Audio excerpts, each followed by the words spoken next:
الحمد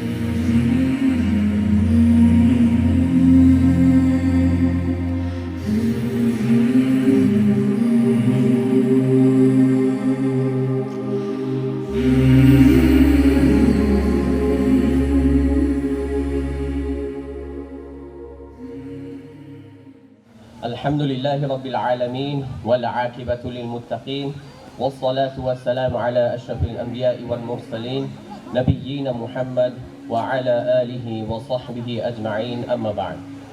So let's start this event with the recitation from Al-Quran Al-Kareem. أعوذ بالله من الشيطان الرجيم. بسم الله الرحمن الرحيم.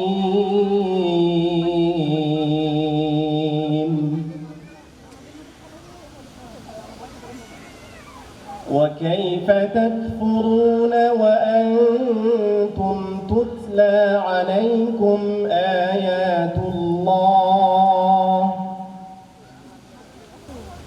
واعتصموا بحبل الله جميعا ولا تفرقوا.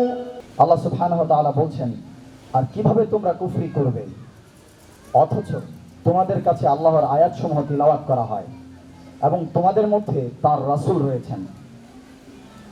আর কেউ দৃঢ়ভাবে আল্লাহকে অবলম্বন করলে সে অবশ্যই সরল পথের হেদায়েত প্রাপ্ত হবে। হে মুমিনগণ, তোমরা যথার্থভাবে আল্লাহর তাকওয়া অবলম্বন করো এবং তোমরা মুসলিম তথা পরিপূর্ণ আত্মসমর্পণকারী না হয়ে কোনো অবস্থায় মৃত্যুবরণ করো না।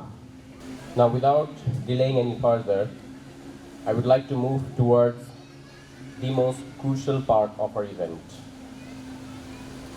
We want to know the present and future planning of Madrasatul Noor, our children's future.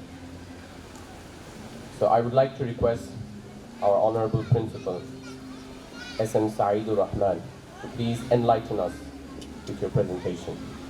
Sir. إن الحمد لله والصلاة والسلام على رسول الله. أعوذ بالله من الشيطان الرجيم. بسم الله الرحمن الرحيم. رب اشرح لي صدري ويسر لي أمري واحلل عقدة من لساني يفقهوا قولي. আলহামদুলিল্লাহ রাব্বিল আলামিন। উপস্থিত আমন্ত্রিত অতিথিবৃন্দ, অভিভাবকবৃন্দ, আমাদের এডুকেটার্স এবং ছাত্রছাত্রীরা, আসসালামু আলাইকুম ওয়া রাহমাতুল্লাহি ওয়া বারাকাতুহু। প্রথমেই আমি শুকরিয়া জ্ঞাপন করছি মহান আল্লাহ রাব্বুল আলামিনের, যিনি আমাদের সকলকে আজকে সুস্থ শরীরে অনেক দিন পর একত্রিত হওয়ার তৌফিক দান করেছেন। আলহামদুলিল্লাহ রাব্বিল আলামিন। আমরা প্রথমে আমাদের ভিশন এবং মিশনটাকে আপনাদের আবার একটু স্মরণ করিয়ে দিতে চাই। যারা আমাদের আগের অতিথিবৃন্দ আছেন, অভিভাবক আছেন, তারা এই ব্যাপারে ওয়াকিবহাল। নতুন যারা এসছেন বা অতিথি যারা এসছেন তাদের জ্ঞাতার্থে বলছি, আমাদের vision a centre of excellence for nurturing Islamic scholars and leaders for the community. Means আমাদের ভিশন কমিউনিটিকে সার্ভ করা। আলহামদুলিল্লাহ। আমাদের mission statement, to enlighten the little hearts with the light of Islam and nurture the future Muslim leaders who are Islamically anchored, intellectually progressive and ethically upright to contribute to the well-being of the society. That means আমরা এই সোসাইটিকে serve করতে চাই। আমরা চাই আমাদের বাচ্চা কাচ্চারা বড় হয়ে এই সোসাইটিকে তাদের ইন্টেলেক্ট দ্বারা সার্ভ করবে, কিপিং দ্যার ইথিক্যালি আপরাইটনেস ইনশাআল্লাহ। বর্তমান আমাদের প্রেজেন্ট সিনারিওটা কি? আমরা এতক্ষণ কারিকুলাম সম্পর্কিত ব্রিফ একটি আইডিয়া পেলাম। আমাদের বর্তমান সিনারিওটা হলো যে গত মার্চ 2020 থেকে আমরা একটি মহামারীর ভিতর দিয়ে যাচ্ছিলাম। আমাদের লকডাউন ছিল। আমরা সেই লকডাউন শুরু হওয়ার পর থেকে 2020 এপ্রিলের 1 এপ্রিল থেকে, দিস ইজ দ্য অনলি মাদ্রাসা বলবো যারা অনলাইন সেশন শুরু করতে পেরেছেন, আলহামদুলিল্লাহ আলহামদুলিল্লাহ। একমাত্র মাদ্রাসা যারা 1 এপ্রিল 2020 অর্থাৎ লকডাউন ডিক্লেয়ার হওয়ার 15 দিনের মাথায় আমরা অনলাইন সেশন চালু করেছিলাম বাচ্চাদেরকে। সয়েল বেসড ফিজিক্যাল প্লেগ্রাউন্ড, আজকালকার বাচ্চারা ভার্চুয়াল প্লেগ্রাউন্ডে গেমস দিয়ে ব্যস্ত। আমরা চাই তারা ফিজিক্যাল প্লেগ্রাউন্ডে গেমস করবে ইনশাআল্লাহ। তারা এই সয়েল বেসড কংক্রিটের পরিবর্তে মাটি পাড়িয়ে তারা এই সয়েল বেসড মাটির উপরে তারা খেলবে। তারা আজকে এই মাটি থেকে আল্লাহ সুবহানাহু ওয়া তাআলা আমাদেরকে তৈরি করেছেন, এই মাটিতেই আমাদেরকে ফেরত যেতে হবে, এই মাটিতেই আমাদের অ্যান্টিবডি আছে। সুতরাং খালি পায়ে এই মাটি পাড়াতে হবে। শেষ কবে শিশির ছুঁয়েছেন নিজে চিন্তা করে দেখেন। আমরা নিজেরাই চিন্তা করে খুঁজে পাবো না কবে আমি নিজে শিশির ছুঁয়েছি পা দিয়ে। তাহলে কিভাবে আমাদের শরীরে অ্যান্টিবডি তৈরি হবে? সাফিসিয়েন্ট স্পেস দিতে হবে বাচ্চাদেরকে, যেন একসঙ্গে পুরো মাদ্রাসা তারা সালাত আদায় করছে কিংবা তারবিয়ার অ্যাসেম্বলি ক্লাসে সবাই একসঙ্গে দাঁড়িয়েছে। এটা তাদের ভ্রাতৃত্ব বোধটাকে বাড়িয়ে তুলবে ইনশাআল্লাহ। তো এর জন্য আমাদের স্পেস, বড় স্পেসের দরকার আছে।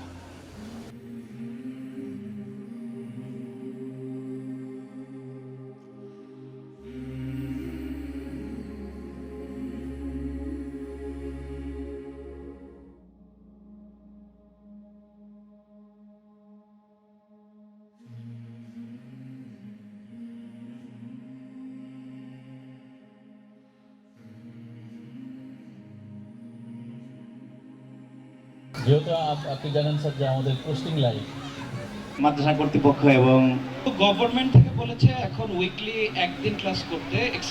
আমরা প্যারেন্টসরা যারা আছি সবাই আশা করি সবাই যদি মুভ করা হয় সেক্ষেত্রে ট্রান্সপোর্টটা একটু ঝামেলা হয়ে যাবে। ওস্তাদের দুইটি কোশ্চেন ছিল। একটি হচ্ছিল যারা বাংলা মিডিয়াম থেকে মাঝপথে এসে ভর্তি হয় তাদের জন্য স্পেশাল সেশন। আমরা এখানে বরাবরই তাদের জন্য স্পেশাল সেশন করি। অনসাইট যখন চালু ছিল যারা মাঝপথে ভর্তি হয়েছেন তারা বলতে পারবেন। যারা এখন অনসাইটগুলো আমাদের চালু ছিল তাদের জন্য আমরা স্পেশাল সেশন এখানে করতাম। এক্সট্রা টাইম নিয়ে তাদেরকে আমরা আমাদের উপযোগী করে তোলার জন্য চেষ্টা করতাম।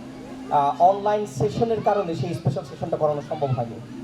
সেই জন্য যারা এই অনলাইন সেশনের সময় ভর্তি হয়েছেন তারা একটু ডিফিকাল্টিস ফেস করছেন, এবং আগামী সপ্তাহ থেকে যদি আমরা অন সাইট সেশনগুলো চালু হয়ে যায় তখন 2 থেকে 3 মাস সর্বোচ্চ এর ভিতরে দেখবেন যে সব কিছু অ্যাডজাস্ট হয়ে গিয়েছে ইনশাআল্লাহ। That is not a problem, we are accorded with this one.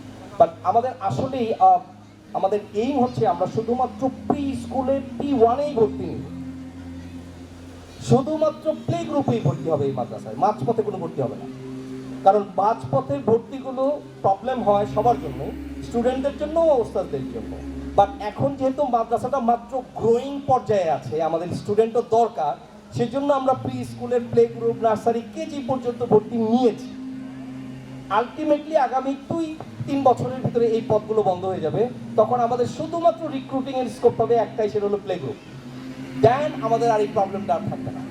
তো এখন যাদেরকে আমরা নিয়েছি তাদের দায়িত্ব আমাদের, আপনারা টেনশন করবেন না, অনলাইনের জন্য এই সিস্টেমটা আমরা করতে পারিনি। যাদেরকে আমরা নিয়েছি দায়িত্ব নিয়েই বলছি, আগামী অনসাইট যদি আমরা 3টা মাস চালাতে পারি, they will adjust their class ইনশাআল্লাহ, হয়ে যাবে, এটা নিয়ে কোনো সমস্যা নেই। তো আমরা একটু শেষ করি আজকে। আপনাদের অনেক আলহামদুলিল্লাহ অনেক কোশ্চেন শুনলাম। এখন বাচ্চারা একটু খেলাধুলা করুক। আপনারা